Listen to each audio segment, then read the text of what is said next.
Mario Kart is one of Nintendo's most beloved and most profitable franchises, but currently, there's a bit of a content drought. Excluding the mobile game, the home circuit game, and the 4 arcade games developed by Bandai Namco, the series has had 9 installments. Well, 8 installments plus a deluxe version. These being Super Mario Kart, the first game in the series, Mario Kart 64, which heavily expanded on the original idea, adding new gameplay elements, better graphics, and some charming voice lines. Let's go! Here I go!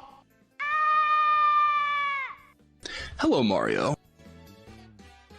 Mario Kart Super Circuit, which once again built on the previous 2 games, and was the first game of the series to include retro tracks. Mario Kart Double Dash, which really shook things up by having 2 characters in the same car, one that drives and one that uses items. Something that makes this game so unique and interesting is how each set of characters has their own special items. For example, Mario and Luigi will be able to use fireballs, and Yoshi and Birdo will fire their eggs.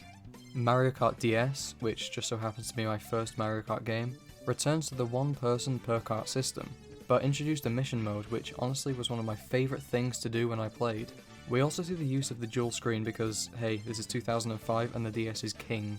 One of the best things about this game is undoubtedly the appearance of the video game legend, Rob.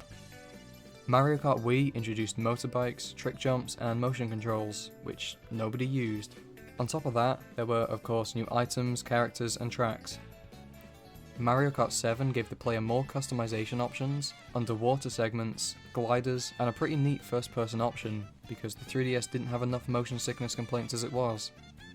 Then we get to Mario Kart 8, the last fully original title in the Mario Kart franchise. Again, we're excluding the arcade, mobile, and physical games.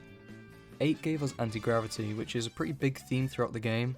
New karts, stages, characters, and a fucking Mercedes-Benz DLC for god knows whatever reason.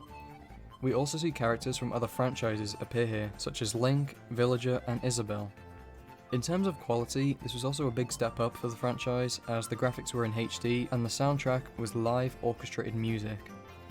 Now, after Mario Kart 8 came out in 2014, we got Mario Kart 8 Deluxe in 2017, due to the fact that the Switch had just been released. Realistically, Nintendo could have ported the game, but it's been 3 years since the last game, which tended to be enough time between the other installments.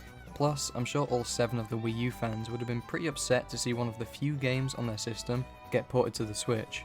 So it made sense for Nintendo to take the old game, throw in some new characters, new kart parts, change some gameplay elements, add a battle mode, and make all the unlockable characters available from the get-go. But this has been it for the new games. The last original game was over 8 years ago, and it's been 5 years since we've had the deluxe version of that game. This is strange, as Mario Kart is one of Nintendo's most profitable franchises. As of the 31st of March, Mario Kart 8 Deluxe sold 45 million copies. For comparison to how huge this is, Animal Crossing New Horizons sold 38 million, Smash Bros Ultimate 28 million, Breath of the Wild 26 million, Sword and Shield 24 million, and Odyssey 23 million. This isn't a franchise that people aren't buying, nor is it one that's running out of ideas. My main theory is this: Nintendo was starting to prep for a new console, and just like the Switch, they probably want a bunch of huge titles releasing with it, because holy shit, that was 70% of the reason that the Switch went nuclear. So it's not far-fetched to assume that Nintendo was simply saving Mario Kart 9 to help kickstart whatever the new system will be, rather than releasing it on the current system, which already has Mario Kart 8 Deluxe making them an arseload of money, only for it to become obsolete when the new system comes. This is also supported by the fact that Nintendo are currently doing the whole booster clause stuff. Actually, while we're on the subject, what the fuck is going on with that? I thought the whole idea was that we were getting 8 tracks every couple of months, and it's been over 4 months now and we still only have the first wave.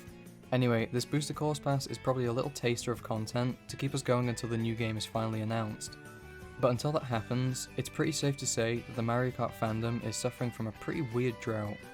Realistically, it made sense for the Switch to release with a new Mario Kart game. Again, this was a huge brain idea from Nintendo to help their new console, but it's been 5 years since Deluxe, and this booster pass seems to have immediately gone to shit. I've personally been a fan of the series since Mario Kart DS. The only game since then that I haven't put a load of hours into is 7. I don't particularly want a game right this second, but it would be pretty awesome to see confirmation of a brand new game for the next Nintendo console, which I'm sure we'll be seeing within the next handful of years. Until then, I'll just keep playing through the Booster Course Wave 1 tracks over and over and over again.